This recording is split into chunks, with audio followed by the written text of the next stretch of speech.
What's the haps? It's your girl Daps, coming back to you with another episode from Oaklands.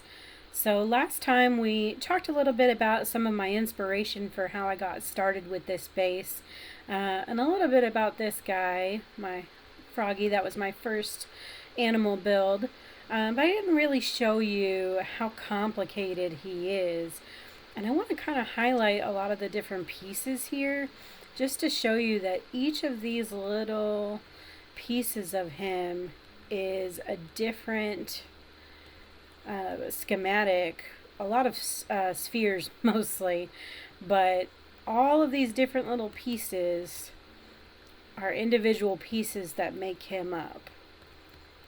So you can see you have to make all these little bitty pieces, especially if you want to make different colors to help make things stand out. You have to do a different piece for each of those things in order to make it stand out like that. So he's made of all sorts of little pieces in order to get those different colors. After I made the frog, I went on, I think, to make these giant mushrooms to sort of give him a little area. I anchored in some of the real mushrooms that are here in Oaklands in the mushroom caves. So these are just mushrooms that you chop down, and these are mushrooms built out of mushrooms, but they're big giant ones instead, just to add a little fun to the area. From there, I really loved this idea of having a big root going with a swing hanging from it, and wanted to make a fairy. But this fairy, I'd say, was one of my big fails because turns out I really cannot do humans very well. Her face is very derpy. But if you ignore her face, she does have some really nice parts of her. She's got this beautiful little flower crown, and I absolutely adore her wings in the back here. She has some very pretty wings. Weird thing, but I absolutely love her little shoes too. So, yeah, people not really my strong suit, but you can come up here and have a little seat with her on the swing, which I think is pretty neat. Once again, those seats are hard to find, and then it's not going to let me. Oh, there we go. See, you can have a little seat with her on the swing. One thing I really like about my base is a lot of just really tiny details. So in this game, you can bottle up fireflies, and then they make this really cool effect. And so I like making cool little designs to put the jars of fireflies. So I've got like cool little lights hanging down, so it looks like a little lighting type thing, but it's really where I put the jar of fireflies on each side to add that little bit of lighting. I made her like a little basket, so it sort of looks like she was, off collecting fruit and then decided to come sit down and have a swing. And then I made this really cool little tea set where, again, you can have a seat on all the little mushrooms here. And these cute little tea sets have little cups with varying amounts of tea in them. And you can see inside the pot to see that there is the tea inside the pot as well. So I thought that was really cute. Again, all small little parts making up the whole here to create this shape, and using shapes to build up this table, though the clover here is just the top of a clover from the game. But again, each one of these little mushrooms here has seats where you can sit down. They are comically sized compared to the Roblox characters, but I wanted that because she's huge, so I sort of wanted it to look like, this little tea set was meant for her. And I did put those little jars of fireflies inside these little mushrooms here so that you got that same bright little effect coming around. And then I have this pretty stand for more fireflies.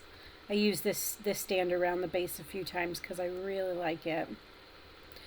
And That's my favorite butterfly, but I'm going to show you the other one first because it was my first design. Um, Clearly, I got a little bit better afterwards, but this was the first butterfly that I did. And the wing design, I think, is pretty cute. I love the colors. Super pretty, but you know, not super realistic. Oh, look, I found the seat. So I'm sitting on the butterfly. But, you know, it is really pretty. I like the movement in it. That's a really good tip for any time you're building with organic items, trying to make animals, is not to make them so straight. You know, if you give them a little bit of movement, they look more realistic. So that was the first butterfly that I made, and then later on I decided to try more of a monarch butterfly, and I think I really did a much better job with this one.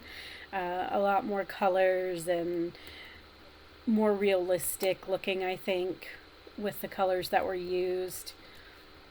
But I like this butterfly quite a bit more. I like the eyes on this one. But all in all, I think, you know, again, lots of itty bitty tiny parts to make up each of these and give it depth and different bits of color. But, you know, from far away, it's quite striking and very pretty, and it catches the light really well because it's using copper and gold tin, so it's real shiny.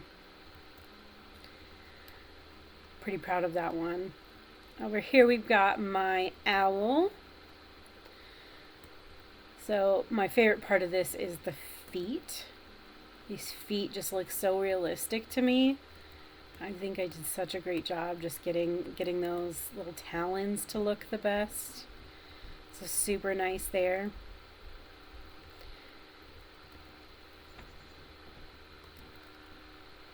I like this one's beak a lot too. It's super nice. Kind of similar to the shapes I used for the talons. I think that's where I got the idea for the talons, because I did the beak first, but I really like it. And the owl's big giant eyes and eyebrows.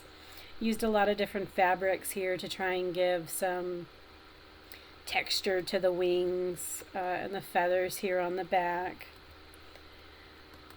Give it some different colors.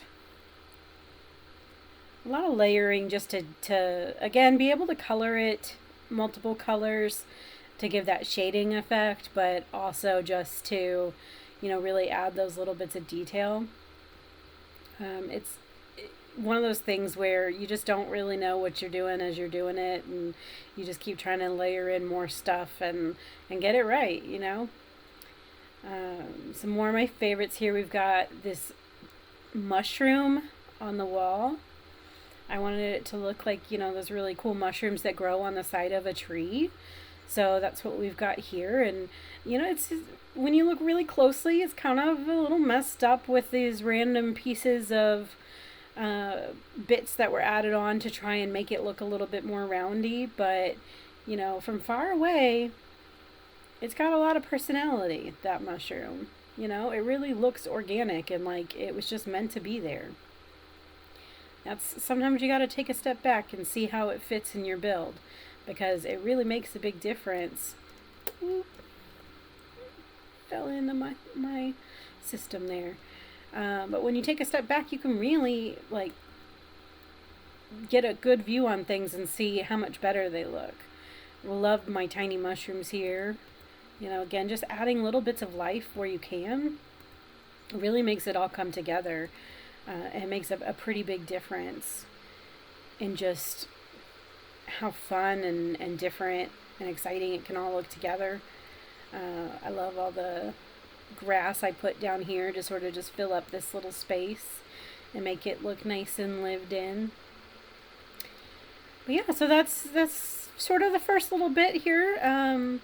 We'll go ahead and wrap this one up here today, but I will definitely show you some more stuff another day and walk you through some more of my builds, and maybe next time we'll get to see downstairs into the basement.